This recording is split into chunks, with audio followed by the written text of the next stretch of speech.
Hi, I'm George Popi, and this is Digging In, a show where I make someone dinner and we talk about things. This week's guest is Ali, a fellow YouTuber. Let's dig in. Avoid it this time, but like I'm just gonna stand it like about every single 25 minutes. I have to like restart the cameras just because they have an automatic. Yes, I know. Yeah. And at 8 o'clock I have to pay again. Okay, we'll try to make it before that. So like this will be a nice short dinner. It's okay. I just have to pay because I can't pay on their cell phone. I don't know why. Yeah, it's okay. I'm going to say that a lot now that you pointed it out because you're going to make fun of me for it. And that's okay. Man, I just feel like I have catchphrases now. Yes. How do you say that? Catchphrases? What? Yeah, catchphrase.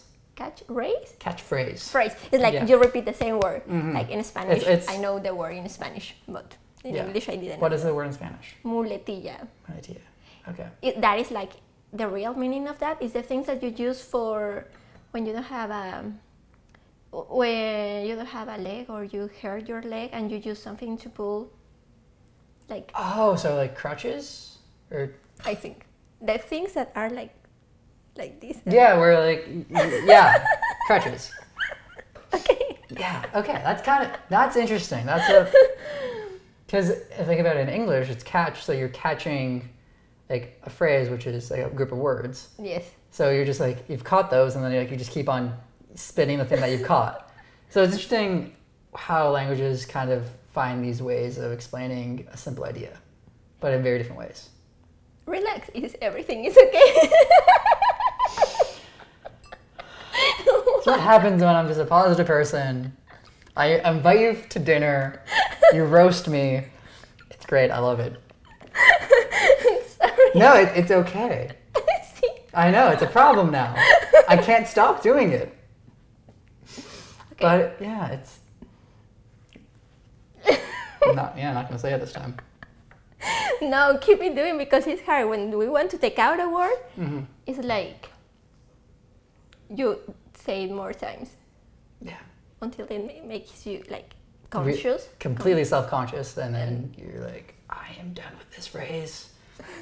Okay. I know, you're gonna... Oh, okay, so for everyone that doesn't know this story, I am apparently very blind, which is actually true. I have glasses, and without contacts every day, I would be close to probably legally blind at this point. Like my prescription's negative 4.25 and negative 4.75. Okay. So really bad.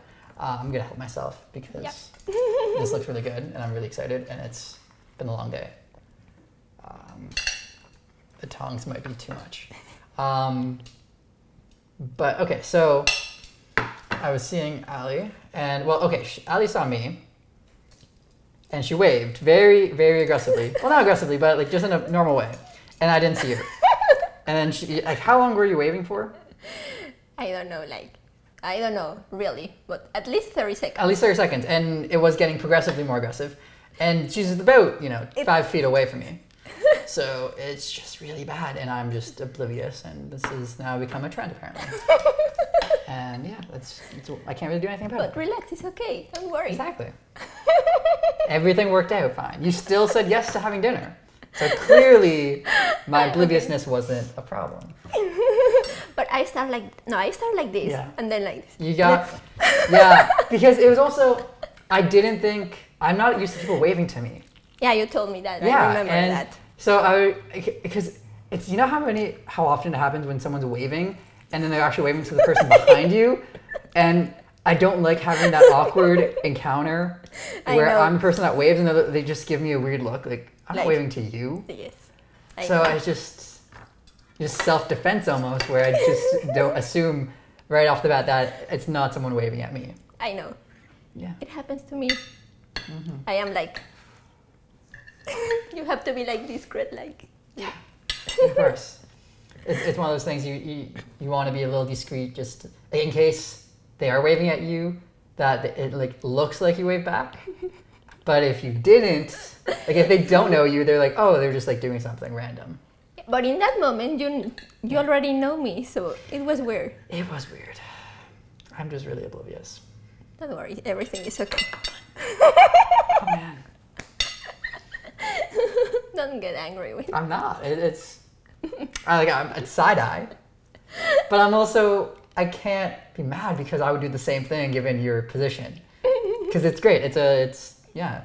I royally goofed up. Because, like, I don't know, like, the people, but Mexican girls or Mexican people, sometimes we used to do that. It's like funny, like kind of funny. Like, of course. I don't know how to say that word in English, but it's like, everything is okay. It's like, I'm not telling you like in a bad way. Yeah. Like, just... It's because it's one of those things, it's only a bad thing when it's meant with like hurtful intention. Yeah. But it's between friends. It's okay.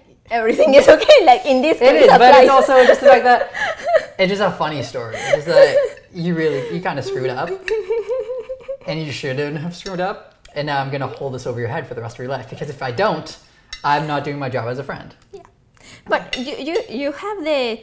If I do the same, you can do it too. Of course, I'm just gonna wait for that time. And I will be like. I know. Oh man, I have the same kind of things with my parents where they're just. Because obviously I've been with them for so long, and then they're just inside jokes. So I remember going visiting LA when I was about I think 12, and then my mom, like who she is, we were like passing by UCLA, so the university there, and she was just like, oh, we're passing UCLA.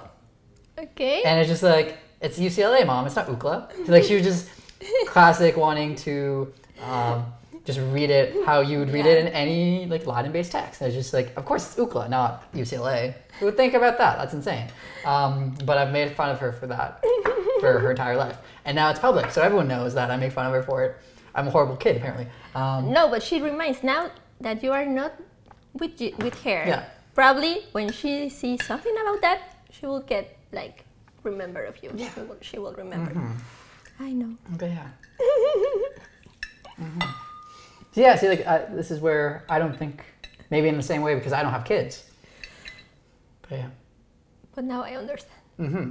How was that transition between like not having kids and then having kids? Like like everyone talks about how it shifts your perspective on everything. Was it that grand moment of realization or? I think it happened. It hasn't finished. It's like you have children and then you're like, oh yes, my mom was like in the she was true. She had the reason, and I was like, why? And then my kids say, no, you don't know this, and I would say, yes, because I am your mother, and you are gonna remember when you have kids. Of course.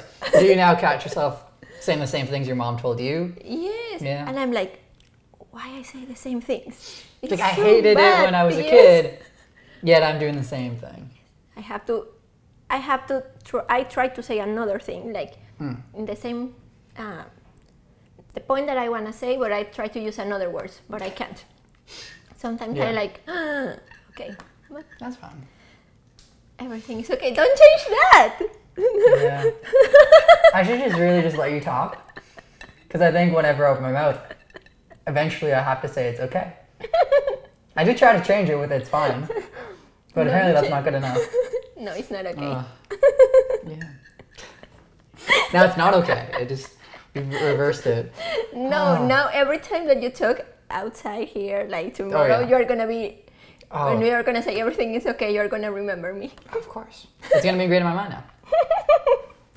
Like we have a dinner, memorizing all of this, or like memorializing the fact that I say it's okay all the time. There's like certain habits that I realize. It's, for example, whenever I take a photo, if you look on my Instagram or like my Facebook profile pics especially, you'll always see me just like go to this pose.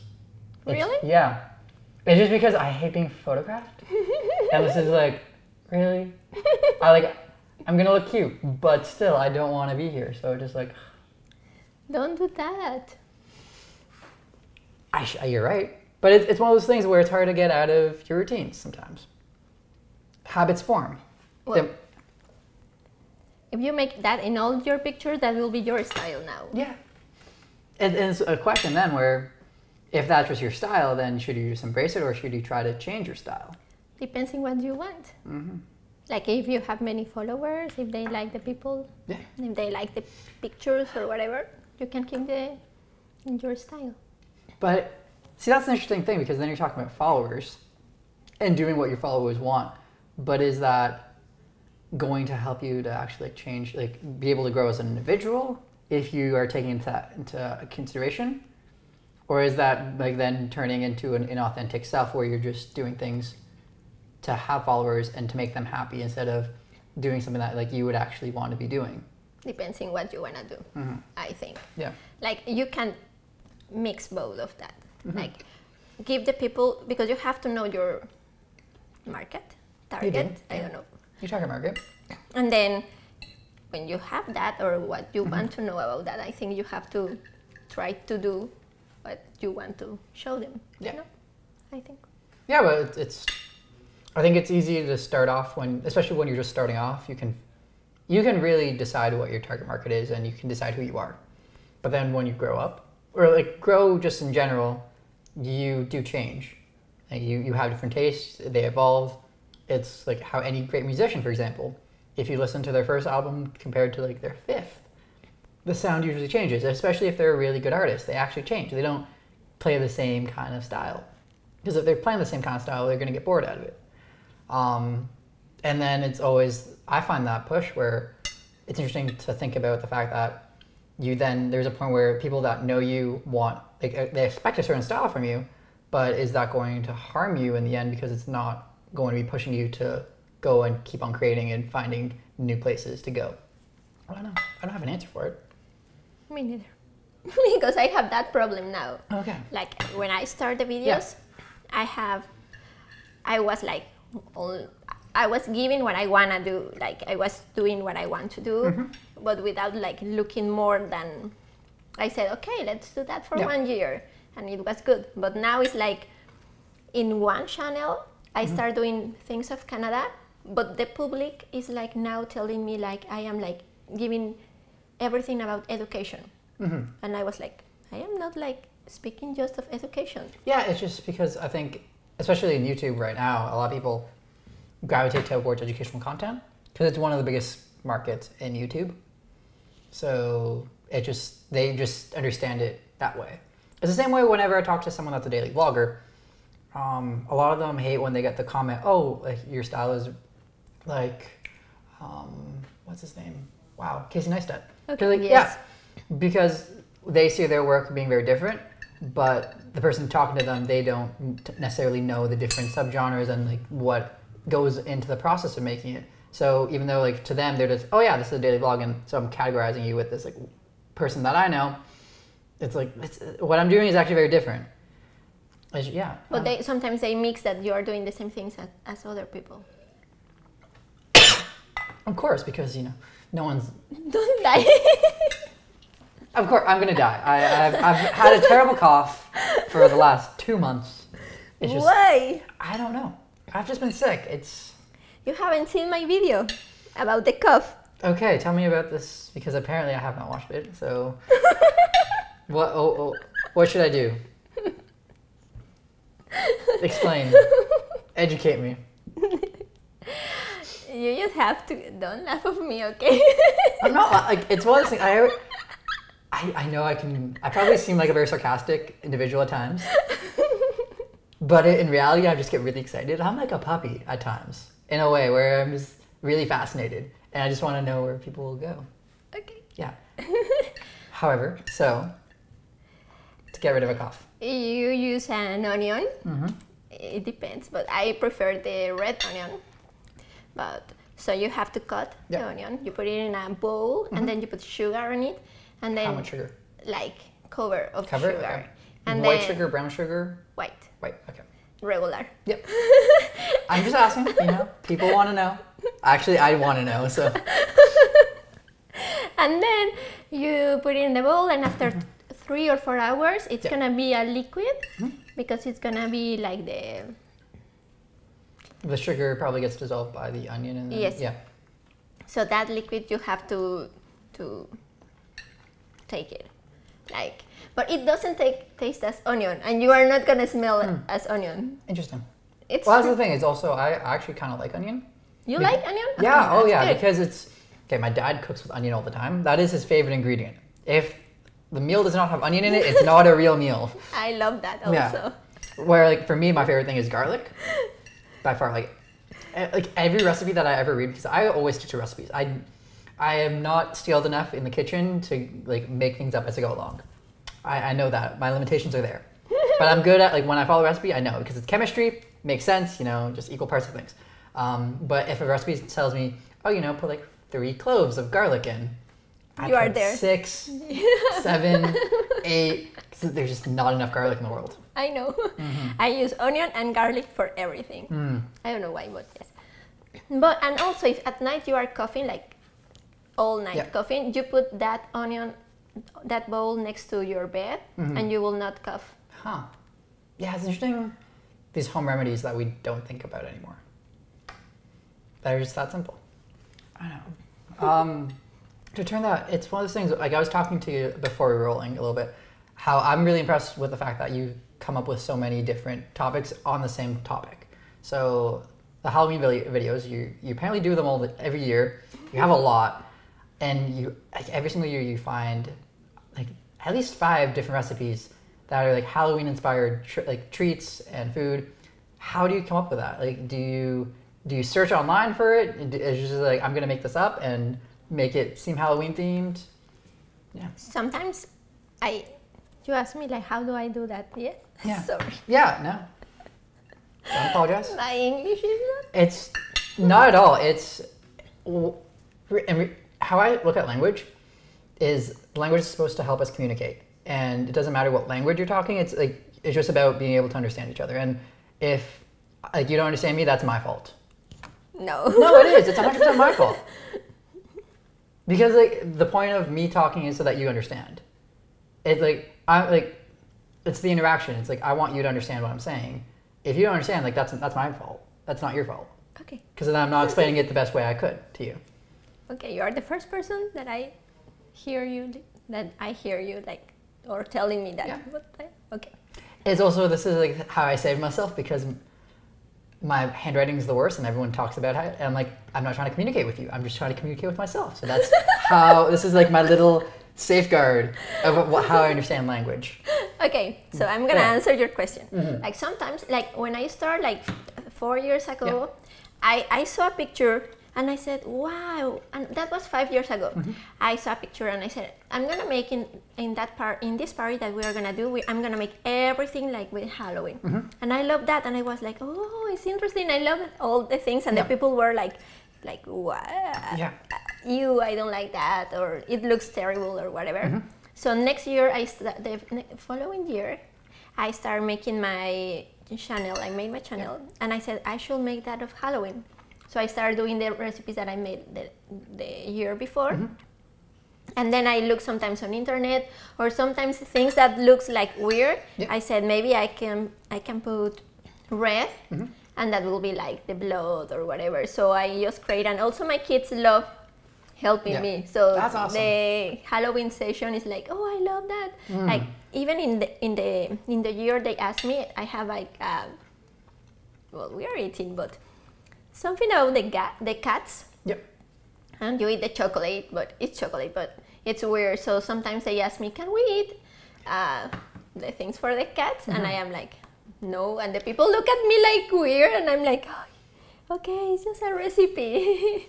So I love that. It's like inspire me. Like you can create just in 5 weeks, 5 days, everything for Halloween, and then it disappears. Because I think for Christmas we have a lot of things also. But Halloween you can create scary things or sweetest things. Like, it's that classic trick-or-treat mentality where it can be both.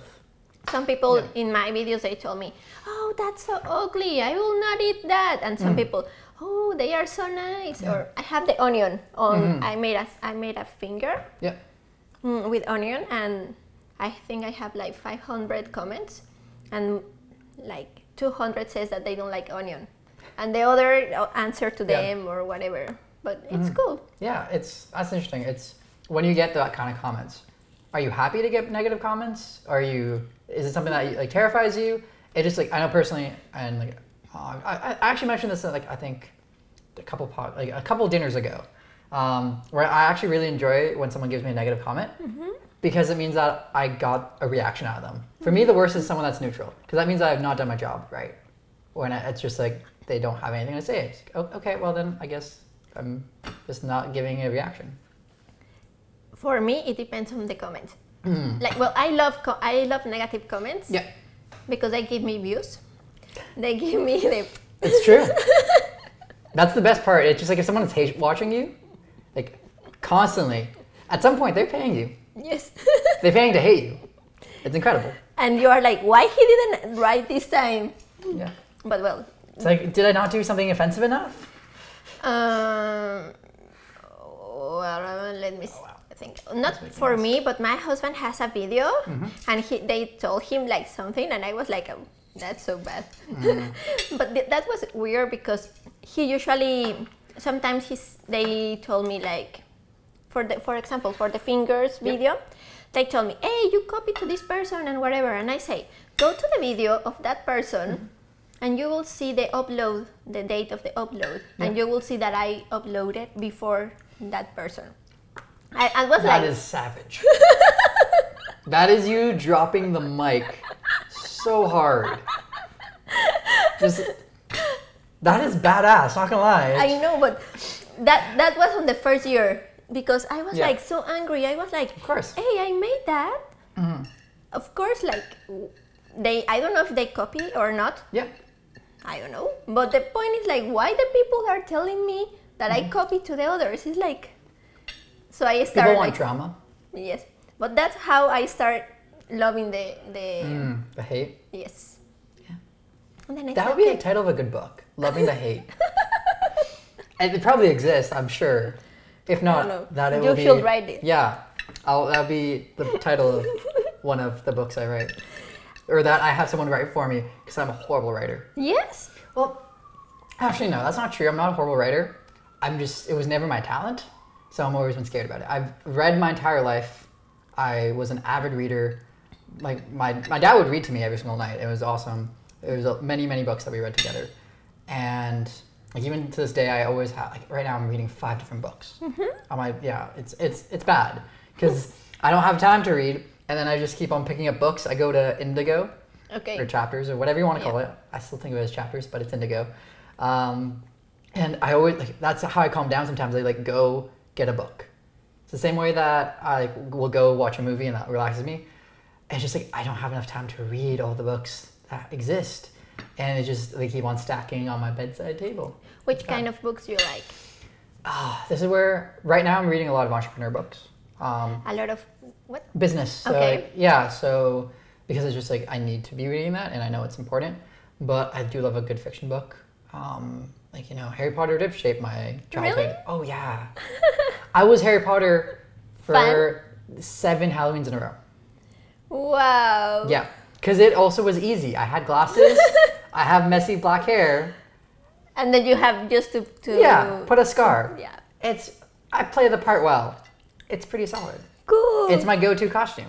So so for the Halloween party you can be Harry Potter. Okay, so well, finish your answer about the negative.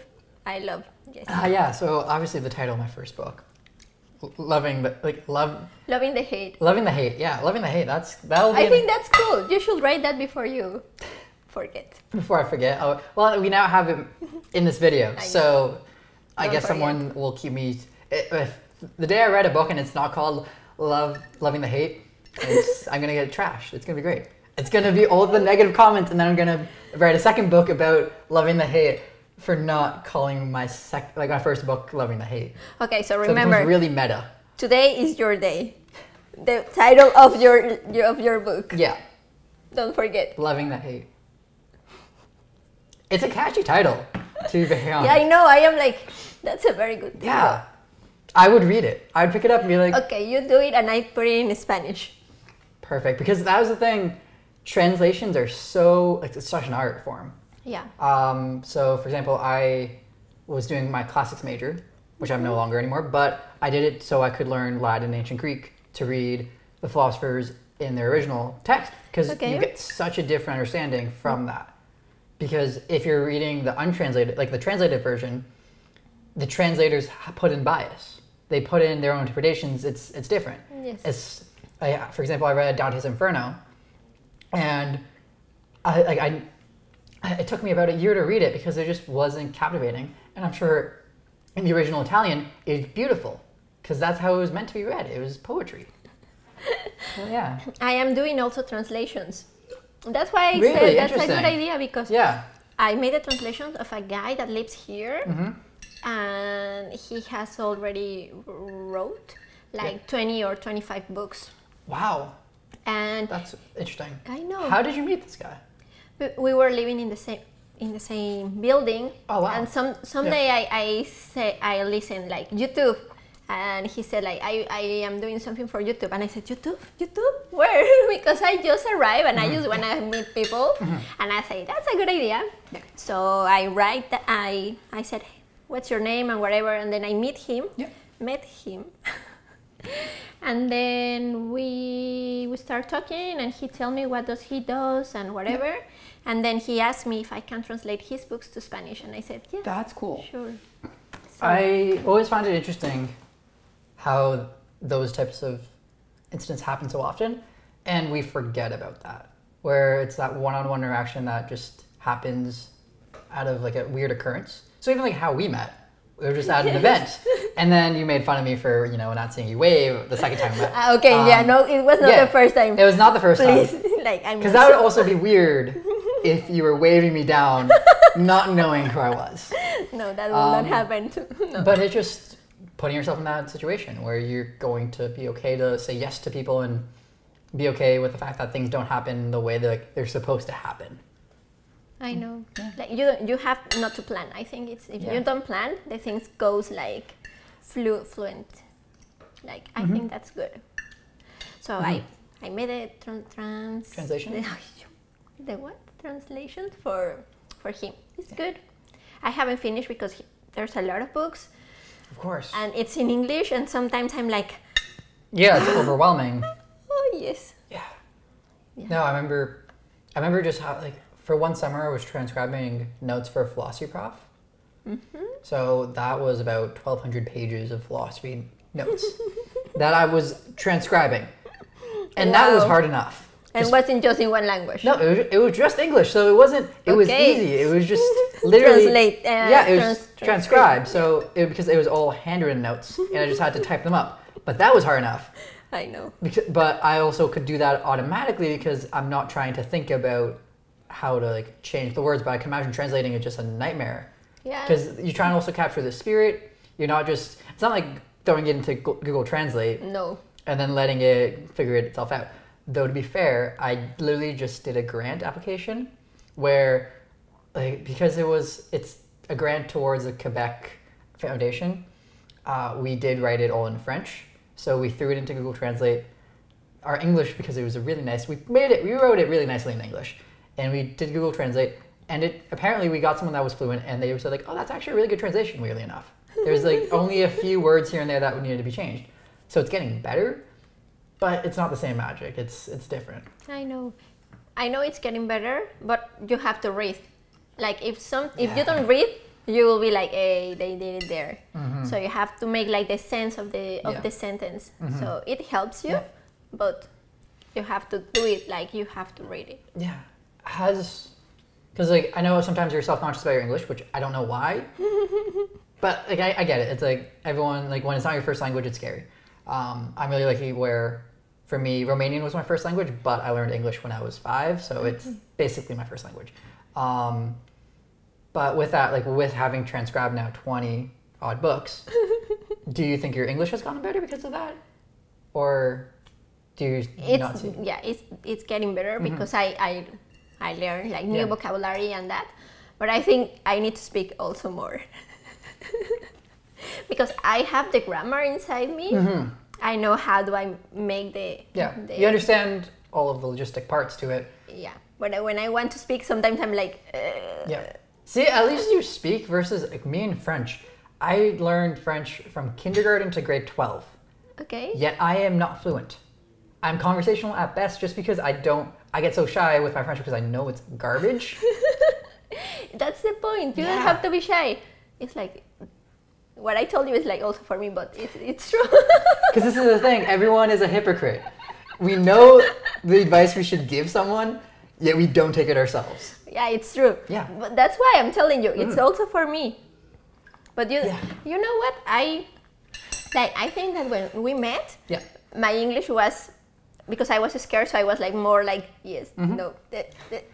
You were a quiet person, but I think I think it could also reflect personality, because I know I'm the same way where in a situation when I'm meeting someone for the first time, I don't talk. Or when I'm in a group of a lot of people, I don't talk. There's a reason why I do these dinners one-on-one. I'm great one-on-one because I need to fill the silence. I remember, for example, I did a dance class for a little while just through university. And I just like, from time to time, you would obviously need to partner up. And then I like took it with a friend, but like sometimes you're not with your friend. And then I would always make small talk to the person I'm dancing with because, you know, you're dancing with them, might as well talk from time to time. And some of the people were just like, they would not talk at all. I'm like, okay, I'm actually not bad. Okay. I just am not like someone that's going to start the conversation necessarily. I don't know why I like to start conversations. I'm like, hey, hi, how are you? Yep. Like, I am that kind of person.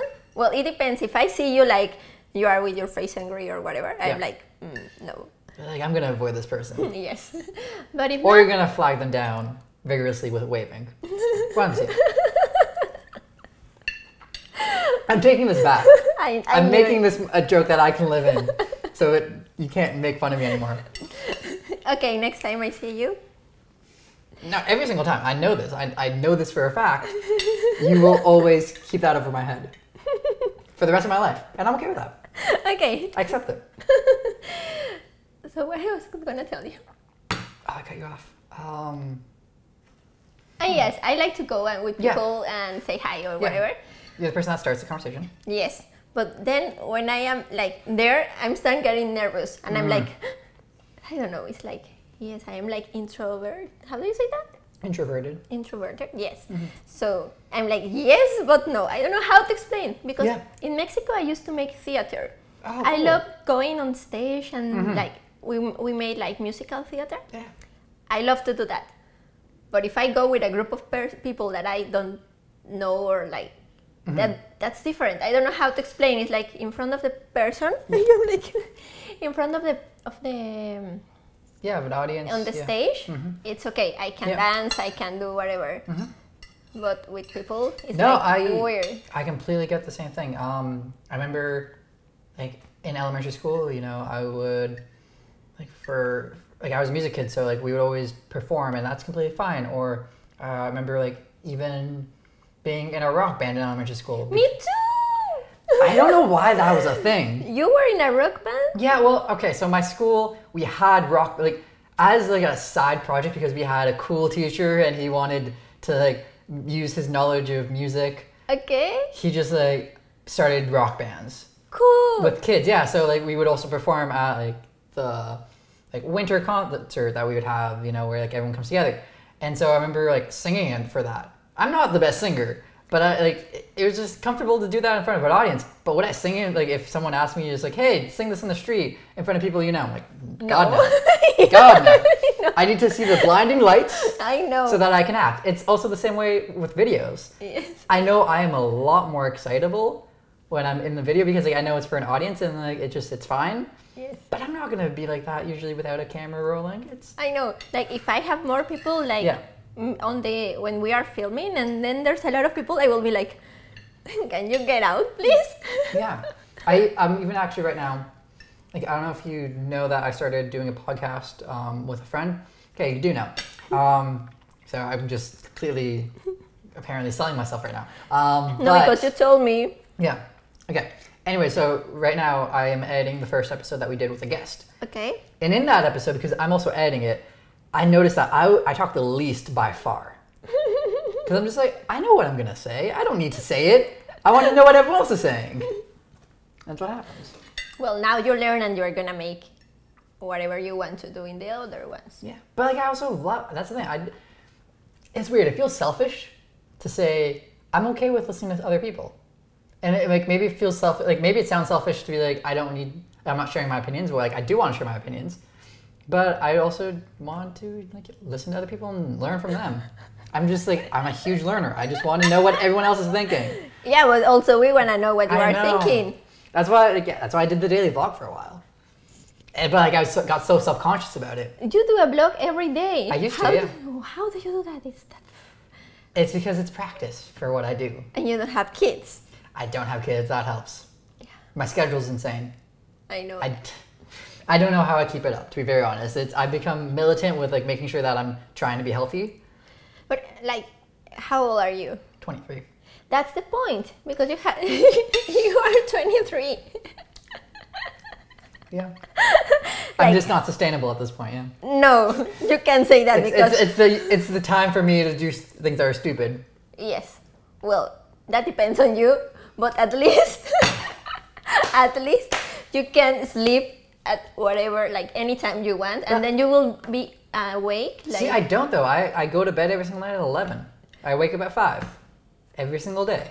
Okay. Day in, day out. You can be awake more than 11? No, I go to bed at 11 p.m. Okay, but you can be like awake like at 1 a.m. Like you are tired?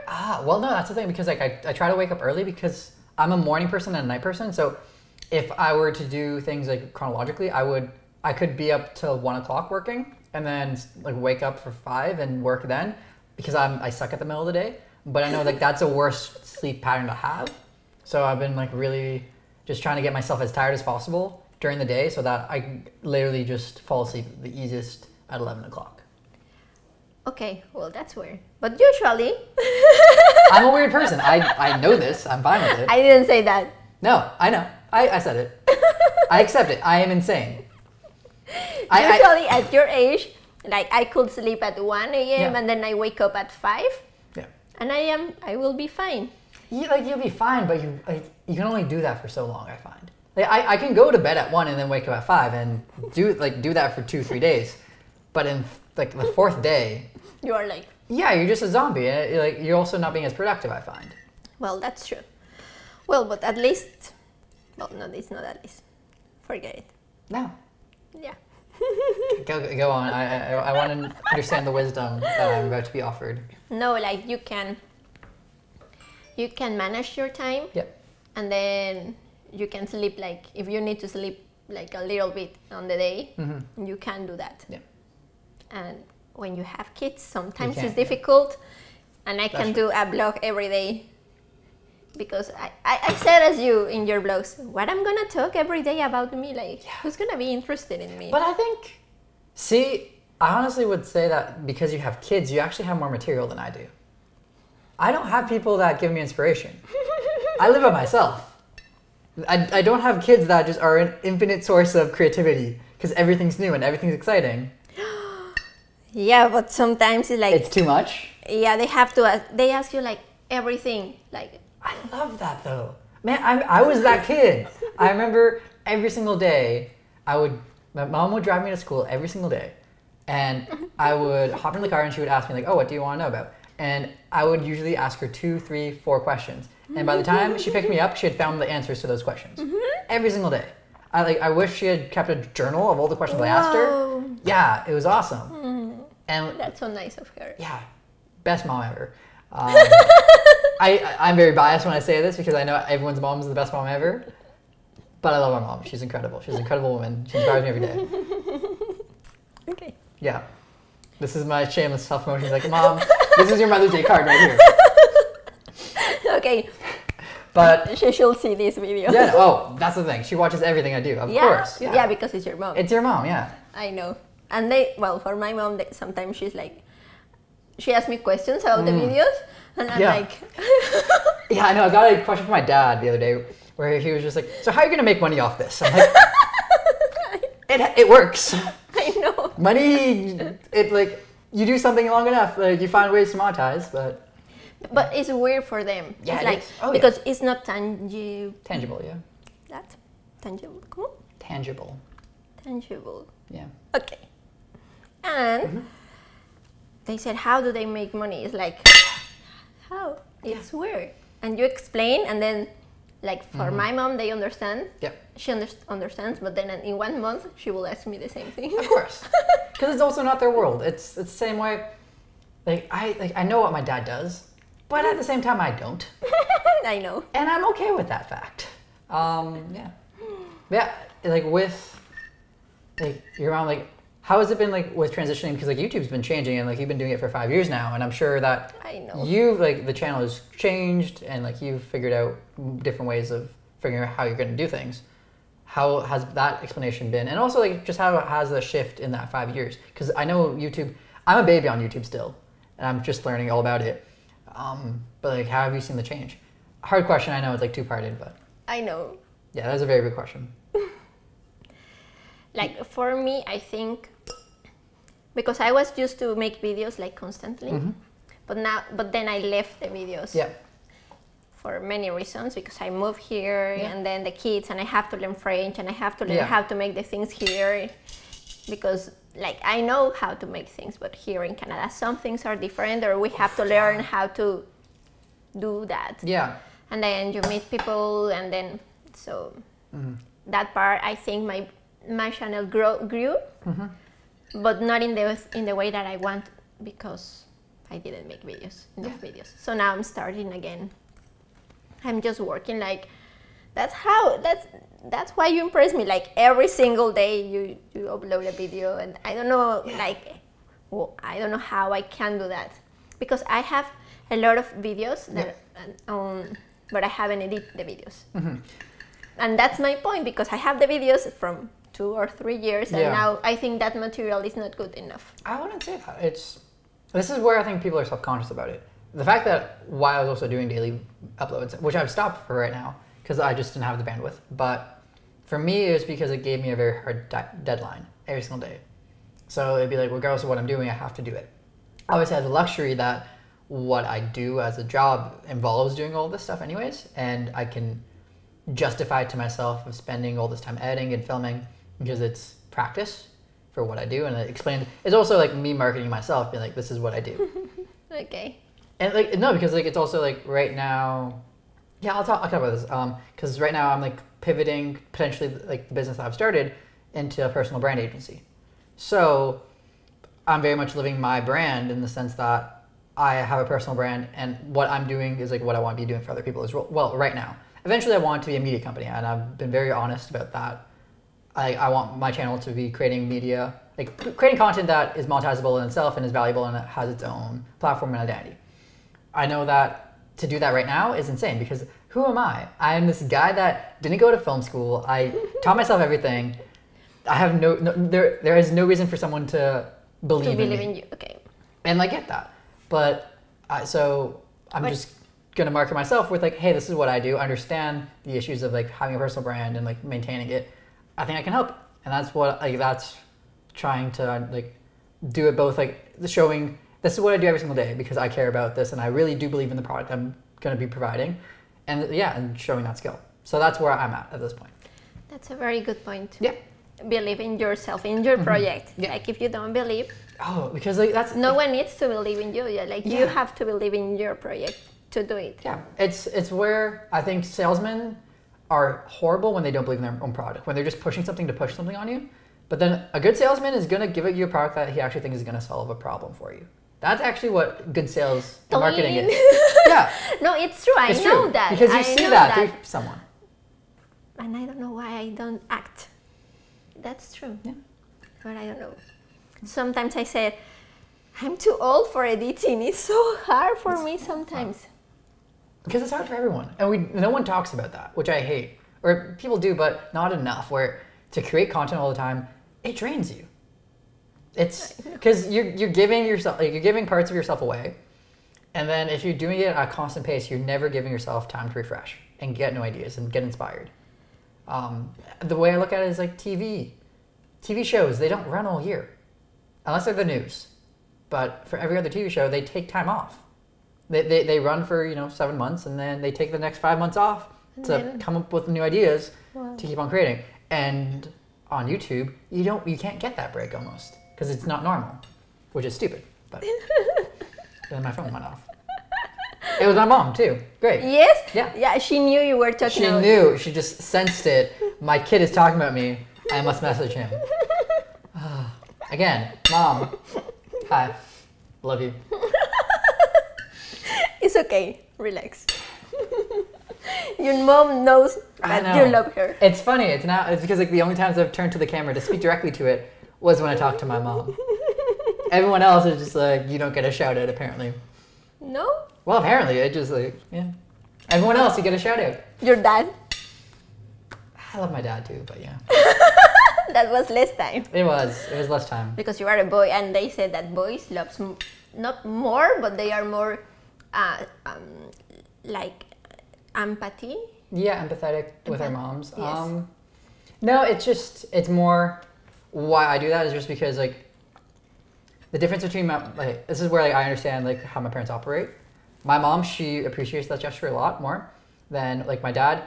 Me and my dad, like we're both like colder in that sense where we don't need to say like obviously like we say like I love you all the time, but we don't need that constant feedback. Yeah. We don't expect that constant feedback. Like it's almost expected that everything's good and everything's good. Like everything's happy and you're like you don't need to say it all the time. Whereas my mom, like I know she like it really like helps to hear that.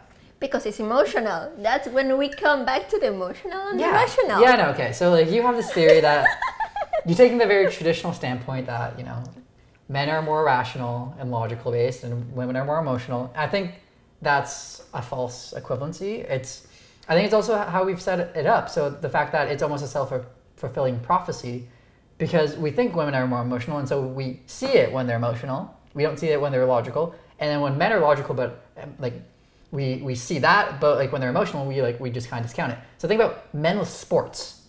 That is the most emotional. Men will cry over two people. I know. Yes. Like for a ridiculous reason. That is the most emotional thing. Yet like it doesn't get counted as emotional. Yeah, it counts, but I think like in the 100% of our emotional and rational part, maybe, I don't know, because yeah, it's true. I'm not telling that all women it's more emotional than rational, but I think most of. I don't know. It's like it's hard for me to say that just because I think it's also just baked into culture. Probably. Because it's the fact that like there's so many influences that we can't even see. It's like the small things. Like even think about the toys that are marketed to girls versus boys. You give girls dolls to play with to like, nurture that motherly instinct, and boys you give them toy guns and swords and stuff like that. And okay, that's different.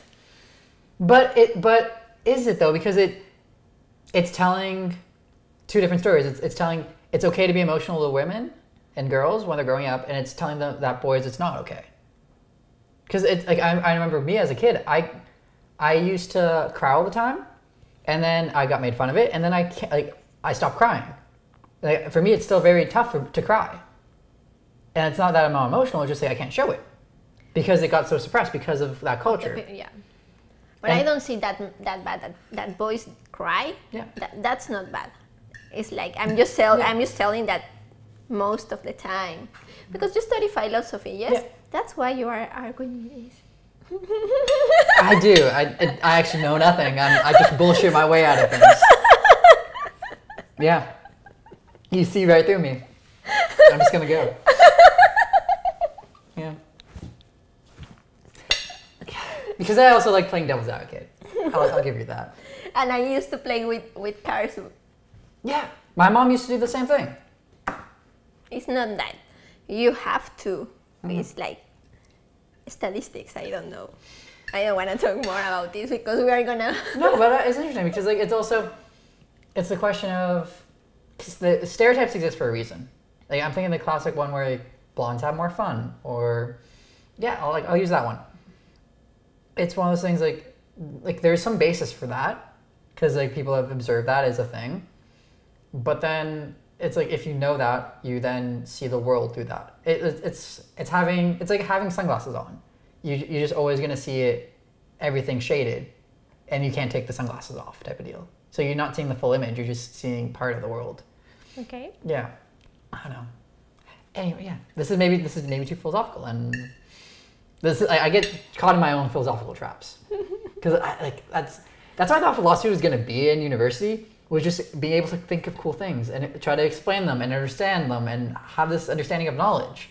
It's not that. It's studying what old dead white guys said 500 years ago and just regurgitating information back to your professor. Okay, repeat that, please. Oh, sorry. Yeah, okay. I'm sorry. Nah, it's okay. But yeah, so my issue with philosophy, how they teach you in university, because philosophy, it actually means the love of wisdom. Okay. That's literally the basis of the words. Philos is love. Study, okay. No. Philos.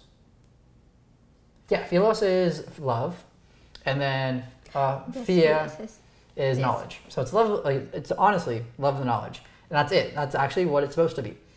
And my issue with philosophy, how it gets studied in university, is that instead of teaching people how to think and engage with knowledge, which I think is the point of philosophy in reality, that's why I always gravitate towards ancient philosophers, because they were the first almost to be tackling these really heavy and weighty concepts, and so it's very accessible in a lot of ways. But how philosophy gets taught, at least my experiences in academic settings, is that, especially at an undergraduate level, you're given readings. You're supposed to be able to take out the philosophical concepts that your professors know are there, and just regurgitate that information back to your professor, just to show that you're smart, that you can pick out a philosophy argument instead of thinking critically, instead of you have to speak about that, like you have to you have to say what they want you to say. You aren't supposed, like, if you like go on a tangent or try to explore something because you're interested in it because there's knowledge to be gained by that exploration, you're penalized. And that really, really irked me. It was really annoying. That's why for a while I wasn't studying philosophy. I was studying it indirectly. Okay. But yeah, it just, like, that was my annoyance. So that's why I also just I love like this kind of chat, because I think you can be so philosophical, especially in a one-on-one setting. But it's cool, yeah, me too. It's like you just choose a topic and then you start just mulling it over. It's not to nerd out, but Plato, for example, all of his works are dialogues, and it's just people talking. That is how he transferred his knowledge. And every single dialogue he has, Socrates is the main star because Plato loved Socrates because he was his teacher. And it's interesting to think about the fact that if these dialogues actually happened, people were just sitting around talking about things and trying to explain concepts like love and what makes a good, just society, things that are still important and relevant. And then you will say, yo solo sé que no sé nada. Mm-hmm. Do you know that? What's that? I don't, but... Yeah, you know that. I don't know how in English it's like, I just know I don't know anything. Yeah, that's a classic Socrates move. I know. Mm-hmm. So in this case, I mean that I don't know anything. But you know something by saying that you don't know anything, so it's a paradox. Yeah. Mm-hmm. But that's also the smartest thing. It's the fool talks a lot. Because the fool doesn't know better, that really they don't know anything. The fool is, they think they understand the world. But they don't. They don't. But because of their ignorance, they're going to talk about it, what they know. Versus someone that's wise, they're going to hold their tongue because they know that they don't know enough. I agree with that. Mm-hmm. So, because I feel like I've been taking up a lot of the conversation, it's just clearly I'm a fool. But, No. I didn't say anything. I know. You did it. I did. I know you were gonna say that. I know. Relax, it's okay. I made it very obvious that that's where I was going, so.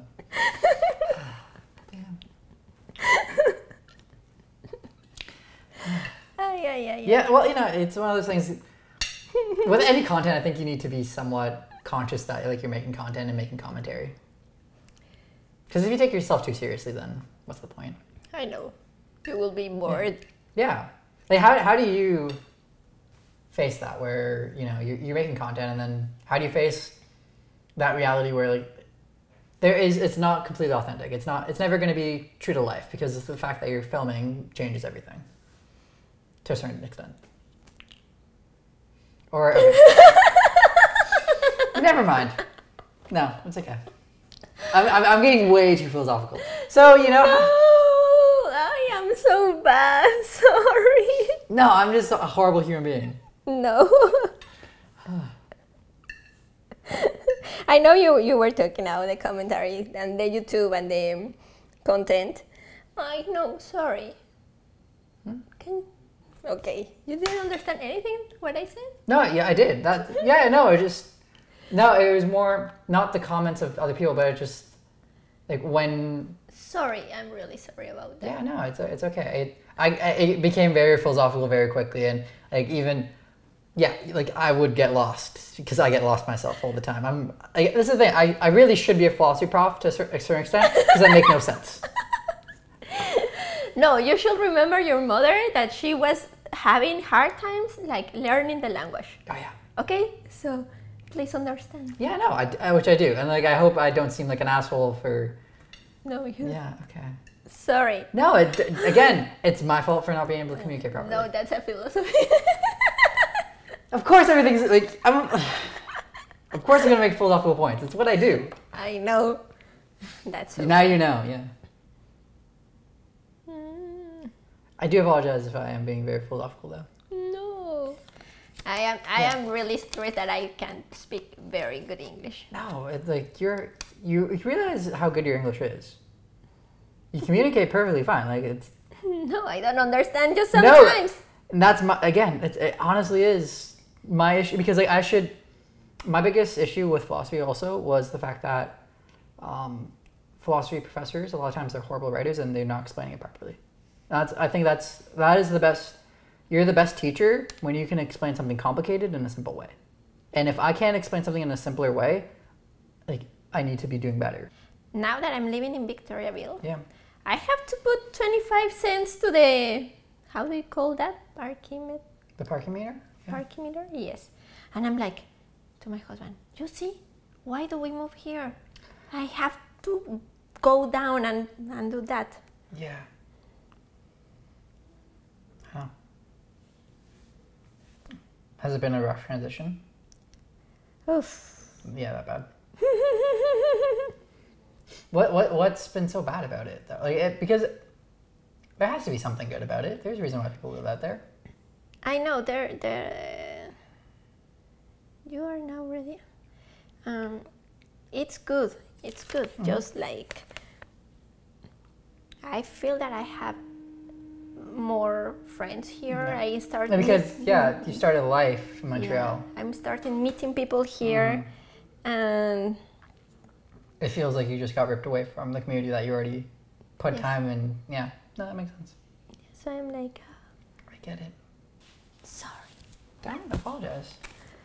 Okay. I say that because I'm learning myself where you don't need to apologize that much.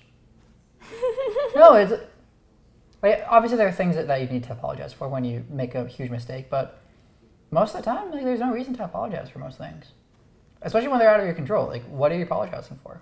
Well, that's true, but yeah, I know it's like it's just a normal respect thing where you just want to be courteous to people's times and all that, but I don't know. I think most people also understand when things are out of your control. Like if someone's actually upset that you are having an issue, like something like went wrong, like I don't know if I want that person in my life.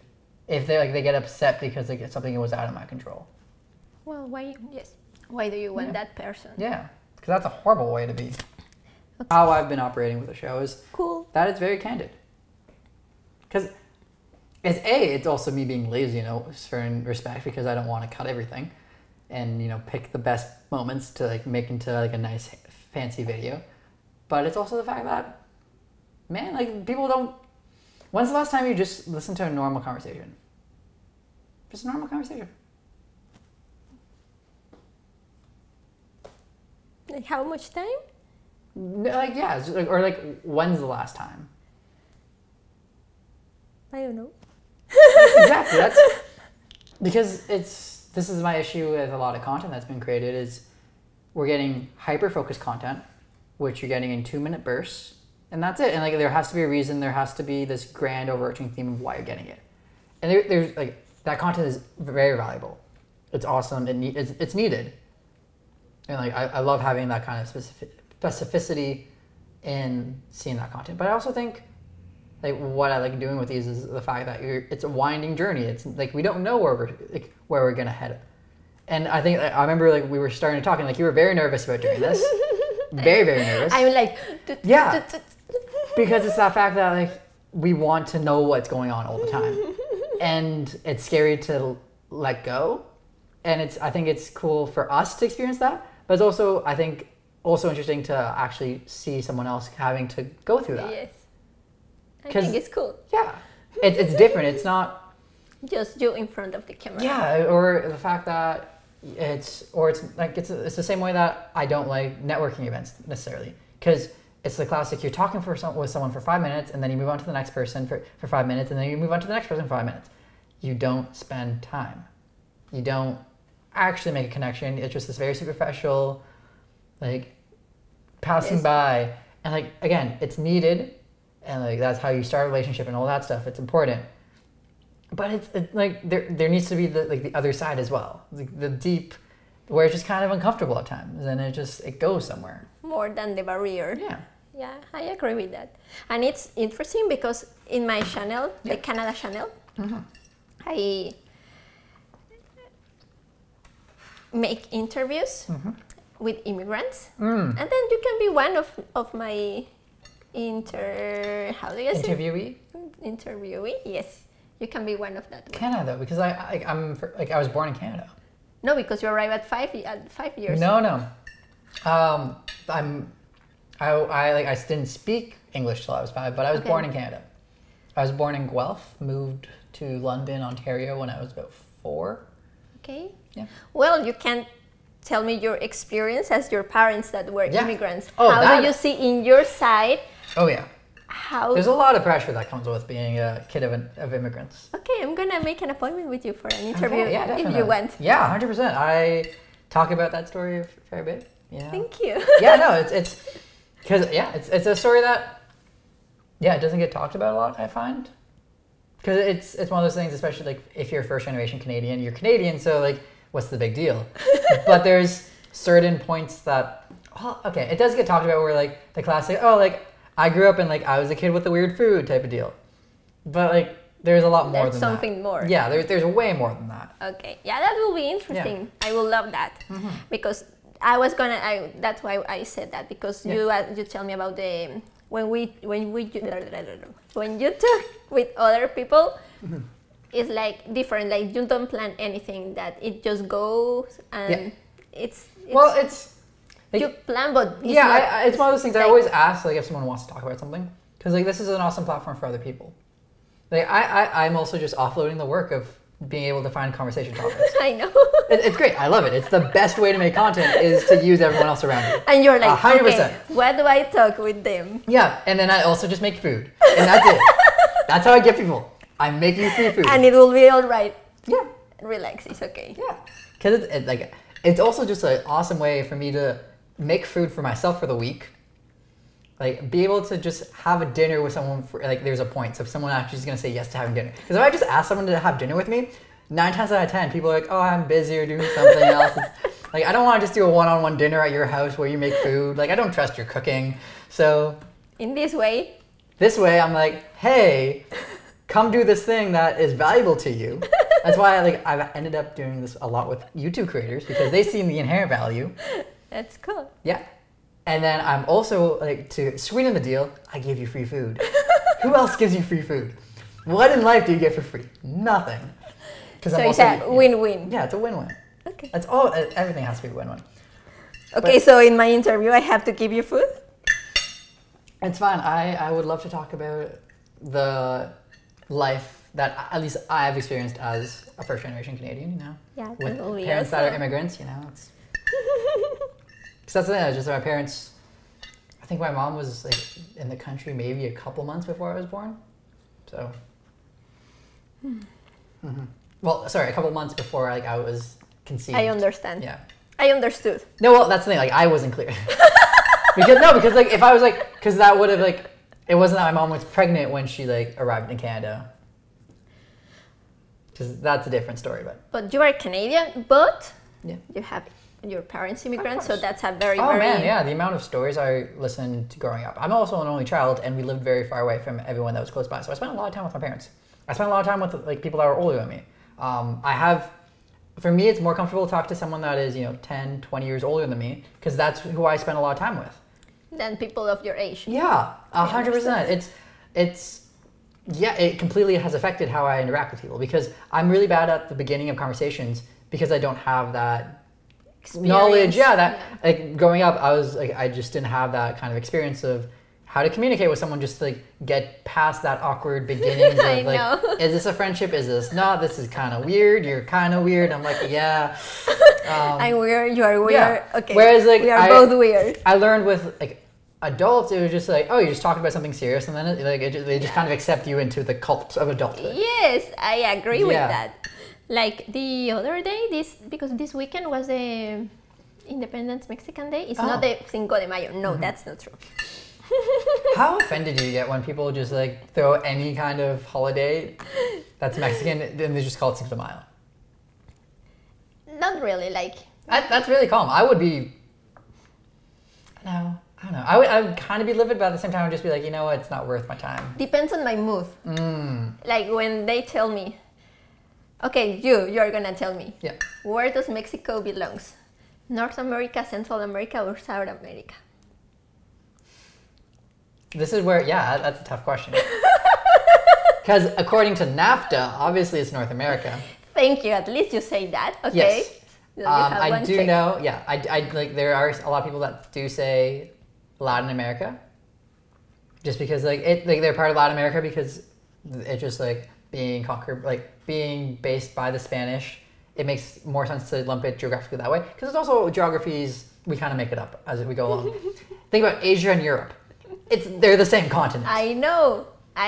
It really should just be the Americas. We have this like weird divide that like English is just United States and Canada, and the rest is just like its own thing. So I get it. It just who you ask. It's the same. It's like depends on my mood. Like when they said you are Latin America, and then I'm like, yes, I'm Latin America. But sometimes they said South America. I'm like, no. Yeah. Like at least you should see Central. Or Central. Like no, don't you know the NAFTA? And some people say no, and I'm like, okay. That's a really big deal. That's really sad if people don't know about NAFTA. I know. It gives them a lot of good things. Free trade is a great thing. And then I'm like, I'm not a better person in geography, but at least like, I know like a lot of people are really bad at geography. I'm not that great at geography. Like I have a conception of things, because like I do like political news, so I have ideas of where countries are and all that. But if someone asked me like where to point out certain countries on the map, I would have no hope in hell. Not at all. My parents, I remember they scolded me. Well, not scolded me, but they were just so unimpressed that I don't know my geography well. Because when they were in school, they got taught all the European countries by heart. So they can point to a map and know every single European country. Wow. There are so many European countries. It is a cluster. Wow. Yeah, it's insane. But they were good at that. Their education system, it was communist. But it seemed to like have drilled a lot of things into them that like I didn't learn. But I don't know. I understand that for me that's very good. Yeah. Sometimes it was hard, but I think it's good because now many people don't know anything. Yeah, I always have that issue. Like, is it that people don't know anything, or is it just that our conception? No, or the conception of like what we know has shifted. Just because, especially in today's society. Is it important to know, the capital of Paraguay versus being able to know how to find that information? Okay, you just take out your cell phone and then you look at that. But I think that if you know it, it's like a plus. I don't know if it is, because like that's using that means you took time to learn something that like you literally could have access to anytime. Because in like reality, there's never gonna be a moment when you're not connected to the internet at this point. There's just not a point. Yeah. When? Imagine you are on a camp. No, even then. No, you don't have... you can, yeah. No, I went to a camp and I don't have signal. Okay, when you're at a camp, will you need to know the capital of Paraguay? No, but imagine you are bored and you are gonna play something. No, but it's what I'm saying. You're then becoming in this very very specific, odd niche. Yeah, I know that, but it's good to know, I think. But I'm gonna go back to your question about if I... It depends on the mood. Like if some days I'm good, I'm okay, I said okay. And if sometimes they ask me or they tell me whatever, I am like, no, it's not like that. And I get angry. Of course. But I really don't have to get angry because it's their information that they want to learn. It's like, it's not me. But yeah, most of the time I get angry. No. Your inner rage monster just comes out. No, but also Quebec is Latin America. Because Latin America comes from the French, it's like a little bit of Latin. Is it? Yeah. Like, from my conception, like it was usually the definition with Latin America was that it was the land that was conquered by the Spanish. It's because they speak Spanish, like, and the French comes from the Latin. So Latin. Yes, I understand what you're saying. But no, because this is also a semantics issue. Like that's actually what the problem is. It's not like the issue is just like the words that we choose to describe certain things. That's it. Because Latin America then would seem that it is where, by your definition, it makes sense. Where just like it'd be any country that conquered, which like really they didn't which oppressed the area that they occupied, and if they were speaking of a language that was Latin based, then it's Latin America. I get it.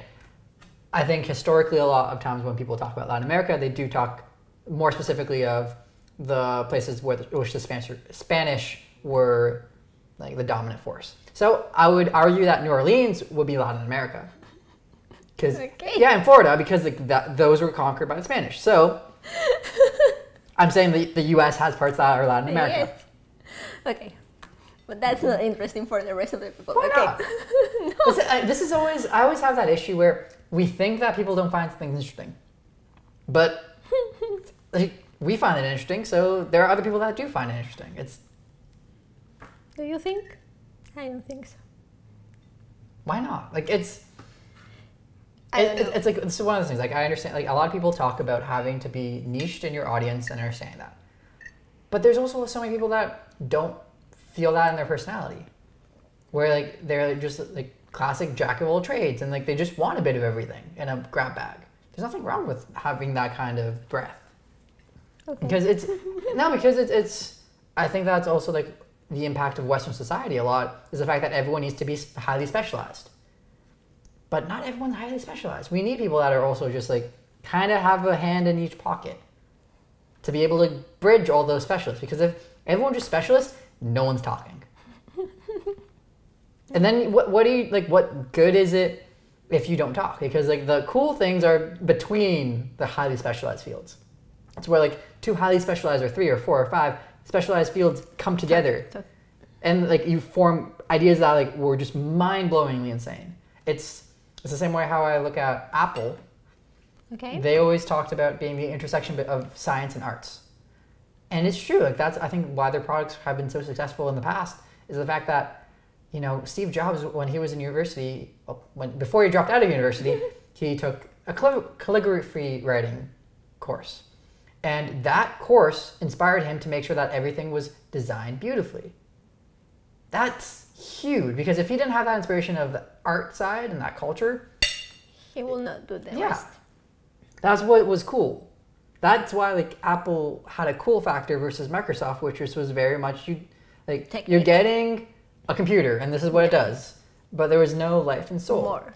Now everyone's caught up and like there's a whole like design think movement, but still, it's that cool intersections are where like awesome things happen a lot of times. Like you need both a specialist and the generalist. They complement each other. Okay, finally we agree. That's the thing, I think. Not to disagree.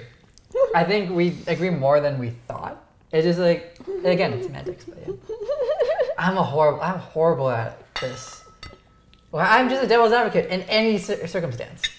No, but I love that. I like to argument. Yeah, argue. Argue? Yeah. Yeah, it's like kind of cool. Yeah, no, it's awesome. It's like, no, it's like this. No, it's like that. Yeah.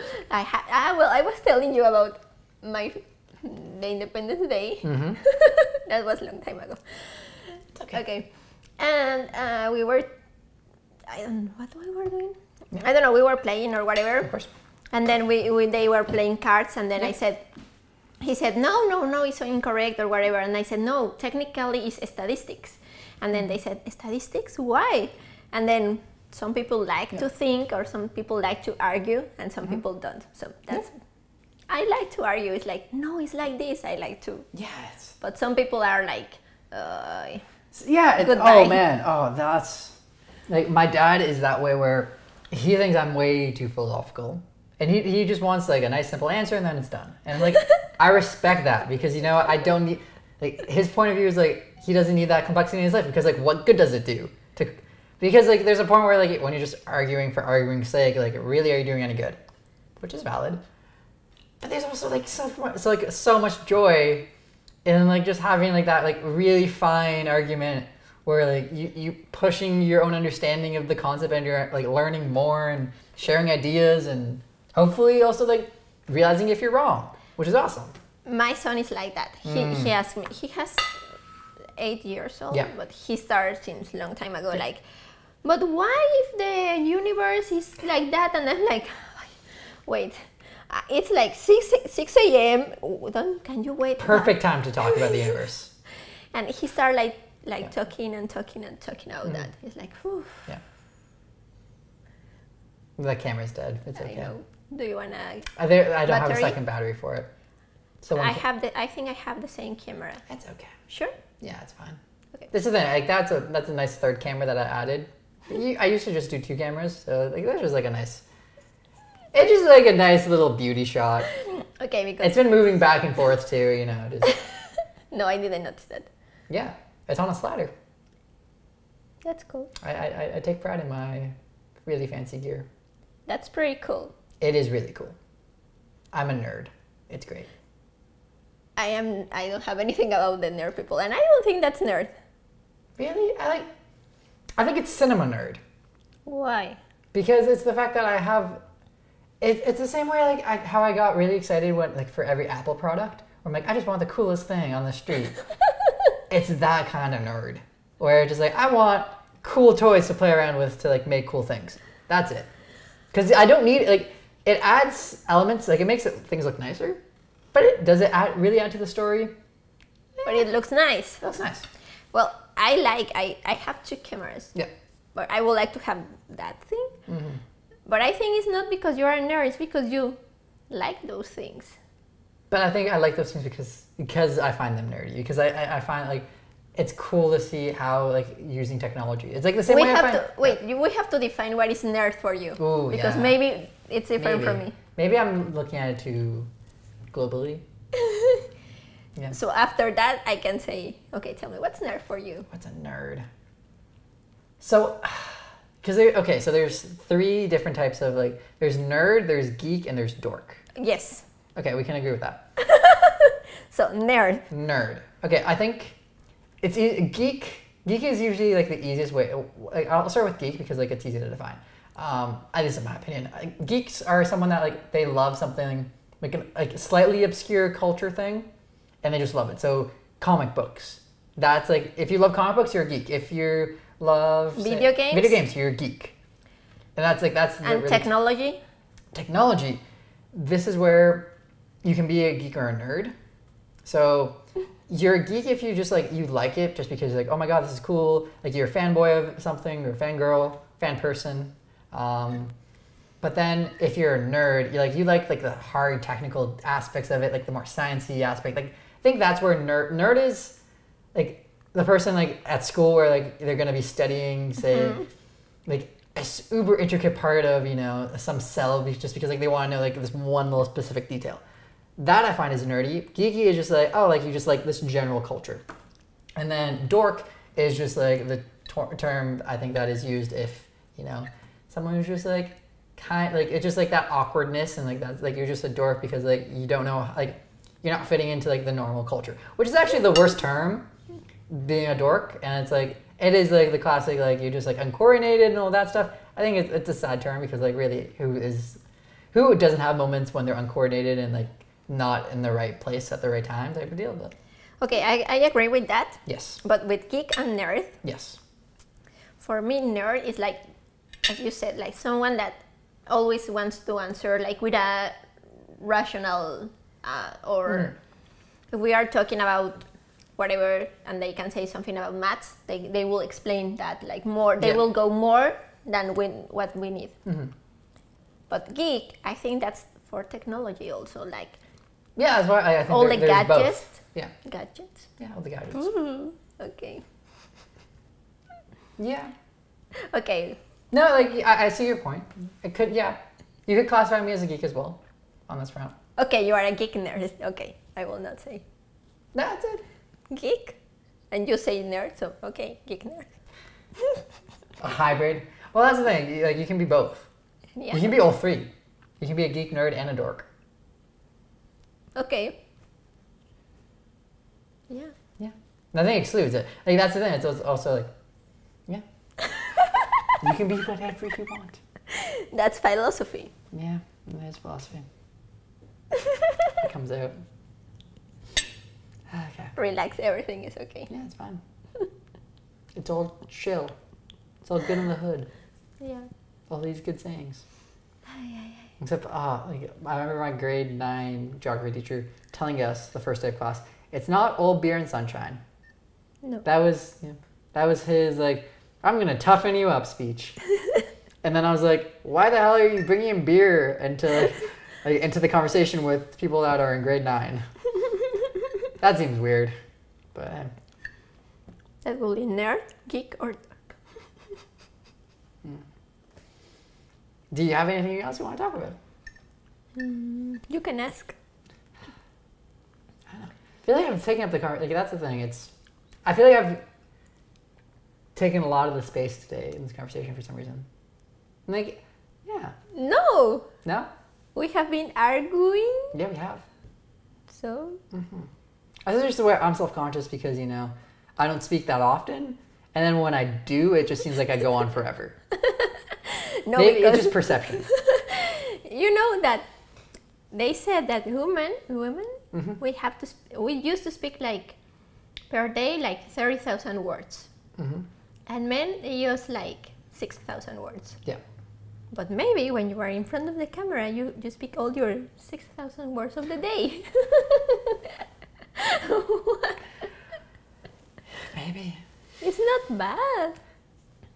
Are you laughing at me? No, I'm just laughing. Are you gonna argue to meet that? Are you gonna philosophy about that? Philosophize, but yeah. Just that small little dig. Yeah, I don't know.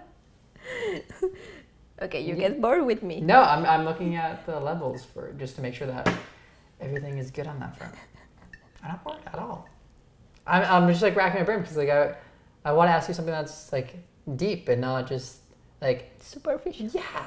Okay. It's not like, oh my god, so what lipstick are you wearing tonight? Like that's like okay. Like, no, like I don't want to do that. Like that's yeah, I know. It's like the talk show. Like oh my, I always have that issue where they'll ask men like, oh, so like, well, what's next in your career? But then they'll ask like women, oh, what designer are you wearing? It's like, really, really, is that what you want to ask someone that's really successful in front of you?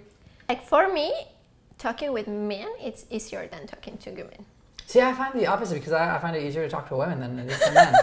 I think we have that discussion, that conversation before, or we talked something about that. Maybe. Well, I don't know why, but yes, I feel comfortable talking with men than with women. I don't know why. Men tend to like, in general, I'll give you like it can be more straightforward because like women can be emotional. No, not emotional. It just. I think it's unfortunate. Like there's a lot. Like again, this is culture based, but like women can unfortunately have friendships that like you're kind of like trying to backstab each other sometimes. Like it exists. It's unfortunate. Whereas men are very like they can be more cut and dry. So like what they say is what you get versus like you're not 100% sure like what conversation you're really having. Within women, I don't like this is like 100% generalization and like it's not like I hate making generalizations like this. Like I think I've made that clear. Where I think like that is also really like men can be that way and women like what like it really doesn't matter. It's just like these social constructs that we have fostered and we think is real. So like we make them real. But yeah.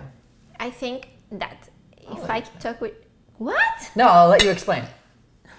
Yeah, sorry. Are you laughing at me? No. I am saying I'm a horrible person. Please explain. No, you are not. Please. Okay. I said that if I talk with a girl, I have to be cautious, because if I said something in a way that that day she was feeling bad, it's like, hi, why you're telling me like that? And if I say something the same thing to a boy, he will be like more relaxed. Yeah. I feel that. That's why I come with emotional and the rational. I think again, I'll come back to. I think that's just how we were trained. No, it was. I think it was. Guys, we weren't allowed to. We weren't allowed to have that kind of reaction, because if we had that kind of reaction, that was like completely emotional. Like, yeah, completely emotional, and like it doesn't seem like you just get angry for some reason that's like personal, like the other person had nothing to do with.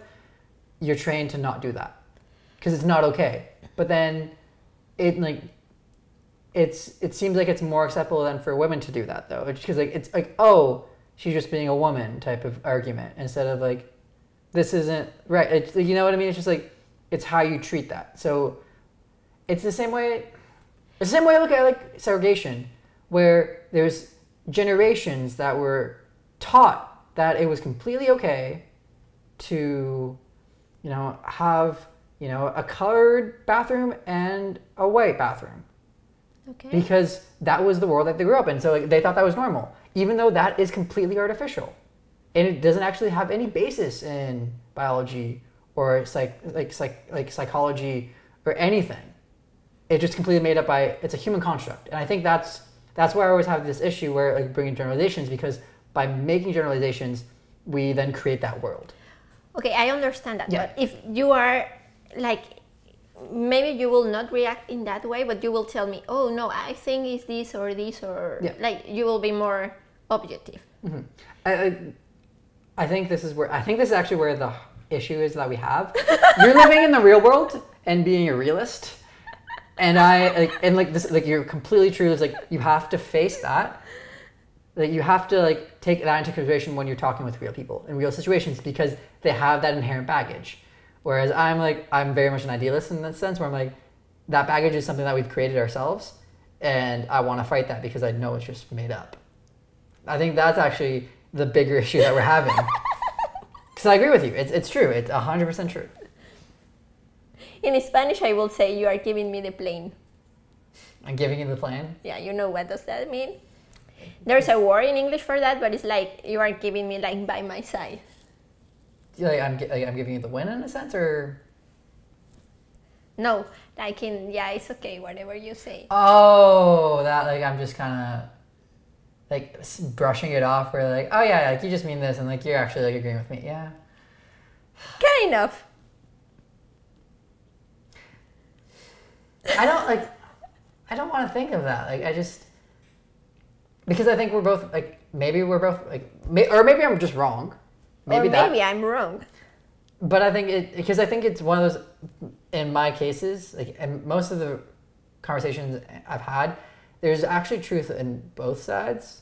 It's the same way whenever someone tells me like something's true and false, like true or false, usually it's not the case. It's usually in between. There's so few things that are completely true or completely false. Okay, yeah. I agree with that. That's philosophy. Yeah. It's science as well, physics, it's waves, like it's the classic wave particle duality, not to be nerdy, but yeah. Okay. You win. This wasn't a winning. I know. But it's funny. It's cool. Make you like, okay. No, it's like, well, it's just like now I'm, well, okay, so like, from your point. From your point. Well, yeah. Okay, from like where we're standing right now, it's like what I've said, like where is the point of where I go wrong in my thinking? No, I can't tell you what you are wrong because that's the way you think. And it's okay. And I respect that. What? Well, you said it's okay. See, now you're starting to say it. I converted you. Oh my God. I know. It's contagioso. It is. Did you understand what I said? Yeah, it's contagious. Yeah. Yeah. Okay. Again, English is perfectly fine. Yeah. Everything is okay. That's our show. This week we're produced and edited by me. Our theme song is by Ashmeda and our logo by Isabel Lee. Special thanks to our guest, Ali. You can check out her channel at Yo Te Explico and Yo Te Explico Canada, both on YouTube and Instagram. And if you've enjoyed this podcast, please leave us a comment. We would love to hear from you. And till next time, have a good one.